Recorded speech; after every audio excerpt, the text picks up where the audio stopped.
Hey everyone, and welcome back to my channel. Today I want to go ahead and take a look at the first two. We're only going to talk about one. Just one film roll, the color film roll, because this video is getting pretty long. So today, just the color roll. We'll talk about the black and white film roll in another video.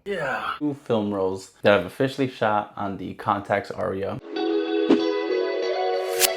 The first roll of film I had on the Contax Aria was a color roll, and this is all coming at you from a learning perspective, not a professional film photographer perspective.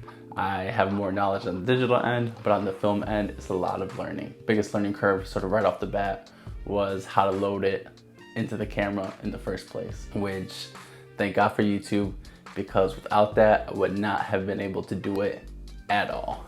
So thank you, YouTube, and thank you to anybody out there who is recording themselves and making videos about film photography, because I would have been completely lost without any of that. First photo is a throwaway shot, right? This wasn't a picture or anything. And what I learned throughout the process was that a lot of times the first picture that you're gonna get, it's gonna be a throwaway picture because it's you loading the film, and the film needs to like slide a frame over, and then you're good to go. So that's kind of what this ended up being. Nothing fancy there. Moving to the next image, this is a picture of my cousin animating. And it was actually really interesting because I took a picture both with my T3i and then also with the Contax Aria. And it was just really interesting to see the comparison between the two shots, and obviously the difference in texture and tone and color that the film roll provided versus the DSLR camera. Obviously with 35mm, that's full frame, it's just an actual film frame. And then the APS-C sensor on a T3i is a crop sensor. So it's a little bit tighter in general. And I actually really like the way this came out. This is back when I was still cheating, technically. So I was using my digital camera to go ahead and get my settings. Once I got my settings from my digital camera, then I would go ahead and just input them into the Contax Aria, and then I would snap the pic because I could more or less know that it would be a good picture. This is a mirror selfie. Because I thought it was cool. But again, same thing, took this, also took it with the DSLR. And this one was actually a little bit trickier because obviously with the T3i, I could use the autofocus, put the marker on my face, then half press the button, make sure it was on focus, and then go ahead and snap the pic with the Contax Aria. So I actually had to measure it out old school style, just kind of roughly guesstimated my distance to the mirror, 5 feet or something. And then I went ahead and just peeked in the viewfinder real quick. It looked sharp enough, so I went ahead and dropped it down to my chest and then took the picture. This is my favorite example of being completely devastated by an image that was like just supposed to be something good. It's not the most flattering picture of my brother, but I was trying to set him up and pose him. I didn't know the settings, and I was trying to make sure that I got everything right. This isn't one where I cheated. I want to like just use my brain and kind of think about it. Plus the Contax Aria goes ahead and gives you your metering. So it'll tell you if you are underexposed or overexposed or properly exposed. So I was trying to set it up perfectly, and my brother got bored, and the moment I pull the shutter button, he went ahead and took a step forward, causing this kind of blurry, but you know what, it kind of, I don't know, it's kind of cool. I'm in focus more so on his headphones versus his face, so that's kind of a mistake right there. I still give him crap to this day for moving the moment that I click the shutter button. This is my sister, always ready to box. So complete badass pose here. And I think we're actually perfectly in focus. It looks good, it looks sharp overall. It was inside, so I was probably a little bit underexposed. I know that there's a lot that can be done in the post-processing as far as the actual like film. Completely oblivious to all that. But I sent these to a local camera shop, Dot Camera, if you're in Chicago. Check out Dot Camera. So whoever processed the film, if they saw it was underexposed and were able to bring it up, then thank you very much. But this was pretty good. It was salvaged pretty well. Kind of grainy, more or less, looks really good. This is a great example of just proper lighting. Obviously with DSLRs and digital, we are spoiled, so we could go ahead and have iffy lighting, but still fix it in post.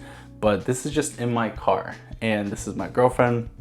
We were going to the movies. It was a cloudy, rainy day, so nice, even light. Took a quick pic of her in the passenger seat, and it's super sharp, focused on her eyes, and the light is hitting her good on the left side of her face, on the right side of her face. Overall, I think it's really good. I liked it.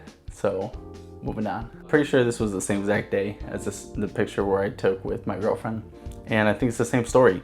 Good lighting overall. Actually, no, this might have been a different day. This might have been a different day. There's a lot of rain days in Chicago. Yeah, it's pretty good. Not much else to say. The trickiest thing is trying to find focus. It's all manual. I don't always rely on autofocus, but the manual focus is tricky. On the Contax Aria, there's this line in the middle, and that line, depending on if you're focused or not, it's supposed to line up perfectly. Imagine like if you're trying to take a picture of a skyscraper. If you are out of focus, when you look at that skyscraper, you're gonna see parts of it don't line up in that center of the viewfinder. It's really interesting. When it's kind of like that, you're out of focus.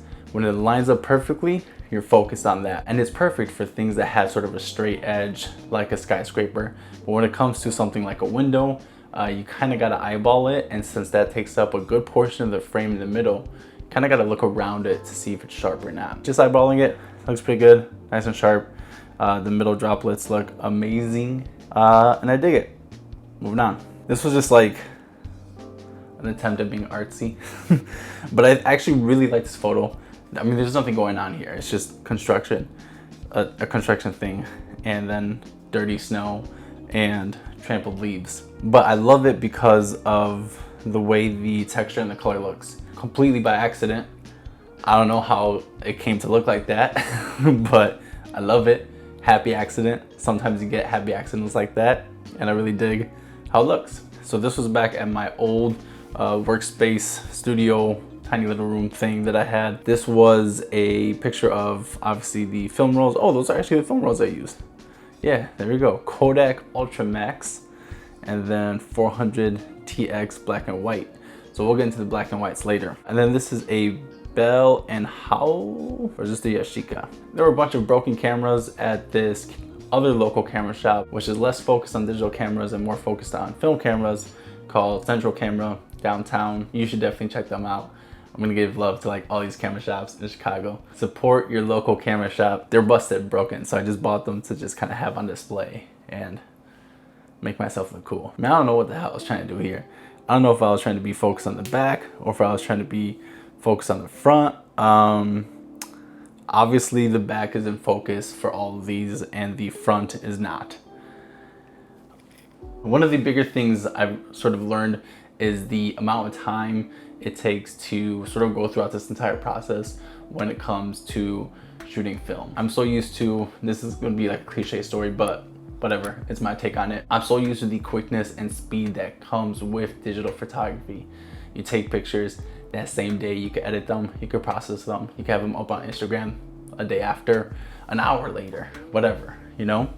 And for this, it was like, in general, I didn't want to waste my exposures. I didn't want to waste those pictures, those photos. So I wanted to be much more careful with them. I wanted to craft them a bit more. And that means that instead of taking 100 pictures in one day, just kind of I'm taking 1, 2, 5 at most, taking more time with it. And then after that, finishing up the roll, then taking it to go get processed, waiting 2 to 3 weeks, and then I could actually go ahead and see what the hell I got on camera. Really interesting process. Oh, this one's in focus, look at that. I'm pretty sure I was trying to do what this picture looks like in all the other ones. This is a little Game Boy thingy I had. There has to be something. I haven't done research about this. If you know anything about this, feel free to leave a comment down below. I have no idea why this is coming out super green. I think that could be because of the film roll. But the lights in my old studio workspace was not ideal. And so I'm pretty sure that's what we're seeing at play here. This is all the broken cameras that I bought, but green. Real Matrix vibes here. Old camera taking a picture of a new camera, or newer. Same idea, old camera, newer camera. This is my, aww. This car broke. This is my old car. You are going to get a beautiful, beautiful image if you have good natural sunlight, you cannot go wrong. So I sort of like how the shadows are hitting.